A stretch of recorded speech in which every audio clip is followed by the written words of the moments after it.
రాజశేఖర రెడ్డి గారిని మరిపిస్తూ అటువంటి గొప్ప పాలన ఆయన రాష్ట్రంలో అందిస్తున్నాడు.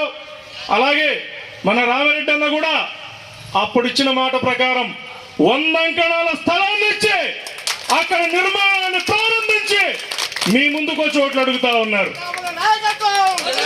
ప్రతి నాయ బ్రాహ్మణ సోదరుణ్ణి సూటిగా అడుగుతా ఉన్నా, ఓటు అడిగే హక్కు ఖచ్చితంగా ప్రతాప్ కుమార్ రెడ్డి అన్నకి ఉందా లేదా అని అడుగుతా ఉన్నా. 70-80 ఏళ్ల సంవత్సరాలలో ఇప్పటి వరకు ఎవరు మన కోరికని మన కళని తీర్చిన పాపాన పోలేదు.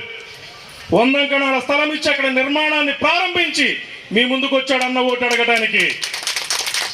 అత్యధిక మెజారిటీతో అన్ననే, సాయిరెడ్డి గారు అన్ననే, ఇద్దరిని భారీ మెజారిటీతో గెలిపించి ఈసారి ఎన్నికలకి హ్యాట్రిక్ కొట్టిన తర్వాత అన్నని ఈసారి ఏం చేయాలా?